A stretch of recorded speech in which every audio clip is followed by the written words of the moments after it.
ரொம்ப ரொம்ப கொடுமையான ஆட்சி இது. இந்த கட்சிகள் தொடர்ச்சியா செய்து கொண்டு வருது மாறி மாறி. இவங்க ஆட்சியில் இருக்கும்போது அவங்க எதிர்த்து பேசுறதும் பாருங்க.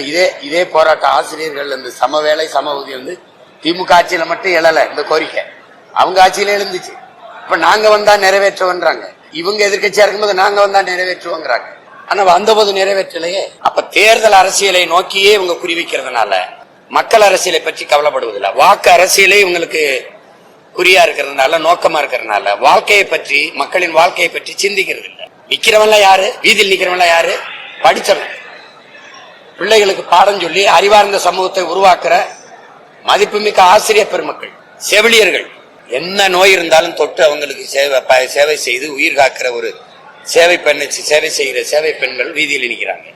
அப்ப எதை நோக்கி நாடு நகருது? போக்குவரத்து தொழிலாளி வீதிக்கு வந்துட்டான், மருத்துவர் வீதிக்கு வந்துட்டான், மீனவன் வீதியில் கத்துறான், மாணவன் கத்துறான். இங்க ஆசிரியர் பெருமக்கள் வந்துட்டாங்க. வேளாண்குடி மக்கள் எங்க விளைநிலை நீங்க நாங்க விளைய வச்ச நெல்லை கொள்முதல் செய்து ஒரு நல்ல பாதுகாப்பு கிடங்குல சேமிப்பு கிடங்குல வைங்கன்னு சொல்லி, நான் விளைய வச்ச நெல்லை வெம்பாடு விட்டு விளை வச்சு கொண்டாரன், வீதியில போட்டு முளைக்க வைக்கிறிய. இப்ப நீ எதை நோக்கி நகர்த்துற ஆட்சியை? இப்ப டாஸ்மாக் சரக்கு அப்படி வீதியில போடுவிய?